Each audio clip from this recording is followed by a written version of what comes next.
जय जगन्नाथ सेवा ट्रस्ट पक्षर पखाल दिवस पालित समाज रे सेवा क्षेत्र में अग्रणी भूमिका नहीं जय जगन्नाथ सेवा ट्रस्ट ए सेवा अनुष्ठान केतेबेले रक्तदान शिविर तो केतेबेले गरीब लोक खाद्य कम्बल बंटन पुणी केतेबेले प्राकृतिक विपर्य समय आगुआ हुई विपदरे पड़ता लोक उद्धार कार्य लगी पड़ते।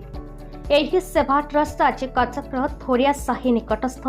मोहन मंडप रे आज पखाल दिवस पालित हो जाए।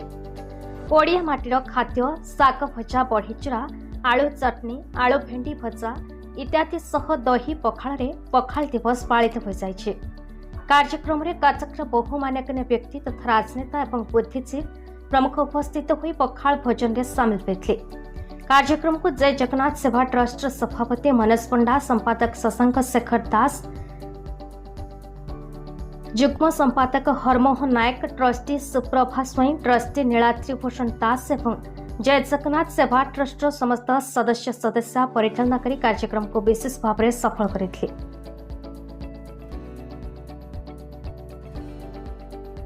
समस्त जय जगन्नाथ सुप्रभा स्वाई, ट्रस्टी जय जगन्नाथ सेवा समिति ट्रस्ट सर खाली कटक पखाल से भूल हम समस्त ओडावासी बर्तमान ओडार सीमित ना बर्तमान जब आम देखा ओडा बाहर भी डिफरेंट डिफरेंट रीजन भी पखाल को गोटे स्टैपल टाइप आम लोग ग्रहण कर सारे। पखाल केवल गोटे खाद्य ना बर्तमान गोटे प्रत्येक ओडावासी इमोशन आम जमी कहते ना जो आम बहुत टेनसन में था शरीर क्लांत घरे जब मनीष प्रथम खोजे सी हूँ पखाल कथा। तो पखाल कथार महत्व गोटे ओडिया जीवन कोड़े पालन कर सबुआड़े किंतु क्षमा करेंगे कारण पिला प्रिपेयर हो 19 तारीख है मु मानवे पखाल कौन निर्दिष्ट दिन ना पखाल पखाल हूँ गोटे ओडिया घर सबुठ स्टैपल डाइट जोटा कि प्रत्येक ओडिया तार लंच हो ब्रेकफास्ट हो डिनर हो जदि सी टी क्लांत महसूस करे कि निजक कष्ट महसूस करे जब सबुठ सुकून खोजे तो सी केवल पखाल कथा ही पखाल दिवस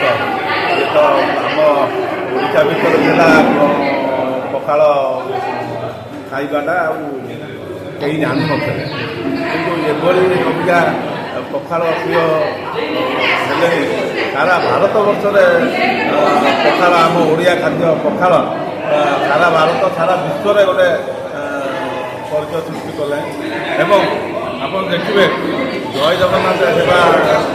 समितिर गोटे एभली प्रयास समस्त को एकत्रित कर आज देखा आपड़ी सांबादिक भाई आप स्वेच्छासेवी एवं समस्त मुरबी मैंने समस्ते ये आसिक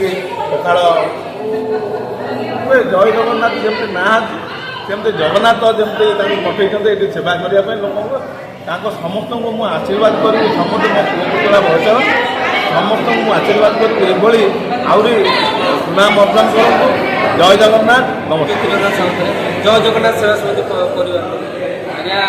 आम ओडिया आम पखाल भारी बढ़िया तो यहाँ जय जगन्नाथ सेवा समिति परिवार आमर यहाँ सब वर्ष हुए पखाल दिवस पालन करूँ। कटक जेहतु भाईचारार सहर आम पखाल खाई आम परंपरा को बचेचु आगे सब परंपरा बचो सेकाल पखाल अच्छी निहाती अच्छी आपको जेहतु पखाल पखाल भाया खाइबे सेकाल पखाल एवं भी अच्छी बड़ी चूड़ा आलू चकटा आम चटनी देखो आज्ञा आमर इंडिया जिते भी जगह अच्छी आम पखाल सबुठ बढ़िया शुखुआ पखाल माछ भजा बड़ी चूरा शाग भजा तार जो बास्ना यहाँ कौटी भी आप पाइबे इंडिया भी। कटक दामोदर बेउरांकर रिपोर्ट, भारत न्यूज।